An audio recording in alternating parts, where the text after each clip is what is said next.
Sveiki vēlreiz. Tātad projekts man ir pilnībā noslēgts, tā kā gatavs nodošanai ražošana uz ražotni. Tātad divas lielas atvilknes. Rokturīšas ieliku, tādi kādi man ir, bet principā rokturus vai nu vienu vai nu otru tur varētu izvēlēties. Tepat varbūt lai tie rokturi neizlec, tos spīdīgos tur varētu ielikt. Tātad 4 rokturīši, durtiņas. Šis plauktiņš būs ar maināmu augstumu. Es te uzliku, būs tā kā iespēja pamainīt augstumus. Tā, kas mums vēl tāds, tos izmērs es jums sūtīju. Mala apstrāde paliek šādi, kādi viņi ir. Tātad virsma tiks savilkta vēl papildus šeit ar divām savilcēm, lai viņi tā, riktīgi turās, lai kalpo daudz gadus. Jautājums ir par šo augstumu. Tātad, tā kā minēju, uz to jums noteikti vajadzētu pievērst uzmanību, jo šobrīd šeit augstums ir 55 centimetri.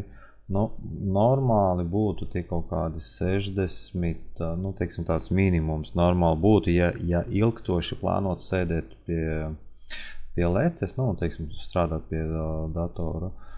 Tā, kas vēl tāds, principā jā, tik tālu esmu ticis. Tātad kopējais augstums arī, tad darba virsmai ir 82, tas ir tāds, labs. Es gan nezinu, kāds jums ir augums, bet, teiksim, standartā ir 75 galdi, bet 75 parasti tie ir pa zemu, teiksim, 80,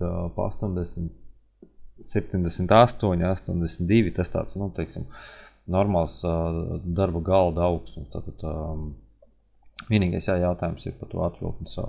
Tātad varbūt mēs varam to atvilknes daļu nedaudz zemāk uztaisīt. Tā kā pacelt apakšējo daļu uz augšu un atvilkne nebūs tik dziļa.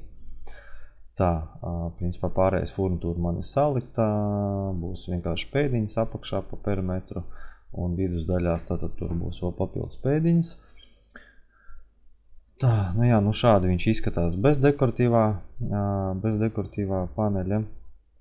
Un tad attiecīgi šādi viņš izskatītos ar dekoratīvo paneli. Tā, tur noslēgšu, lai tās sarkanās svītas mums nerādās. Tā. Šādi aptuveni. Bet, ar to dekoratīvo paneli ir tā, ka tas dekoratīvās panelis arī ļoti sadārdzina to visu to izstrādājuma vērtību. Tāpēc to noteikti atrunāsim vēl sīkāk, bet, pagaidām viņš izskatās šādi. Es domāju, darba vietas būs daudz, daudz tādā ziņā, ka šeit būs daudz vietas, kur darboties, kur mantas salikt, plaukti. Tad man vajag obligāti no jums tātad šeit caurumi, kur jābūt datorvadiem. Es varu uztaisīt noklusējumu randumā vienkārši šeit tos 3 caurumus, lai vadu pievelkot klāt, jūs varētu izvilkt, teiksim, vienu šeit vada kanālu un tad uz šejieni palaist. Tas būtu tāds optimāls risinājums, un tad jūs, tad attiecīgi varēsiet palaist vadu gan uz šejieni, ja tur ir kases aparāts, gan arī uz otru pusi, un arī šajos plauktos varēsiet ielaist vadu iekšā. To vajadzētu tad zināt, pirms es nodotu uz ražošanu. Un augšpusē, ja tāds ir nepieciešams, tad augšpusē arī vienu vadu kanālu varētu ielikt vai nu šeit, vai kur jums tur, es nezinu, kur tā kases jums stāvēs, vai varbūt kaut kāds papildus lampiņi tur stāvēs, nezinu, dekoratīvas kaut kāds. Tā kā, to vajadzētu paredzēt, arī tad vienu vadu kanālu varētu šeit iegriezt iekšā 60 mm diametrā, un tad viss būtu smuki, un katrā ziņā tas ir, ar tiem vadu kanāliem tas tā kā rozetēm viņiem jābūt obligāti. Tā, šādi viņš izskatītos. Šis ir tāds, protams, neideāls dabai pietuvināts, bet aptuveni šādi viņi izskatītos, tā tirdzniecības lete. Manuprāt, ļoti labi ir sanākusi.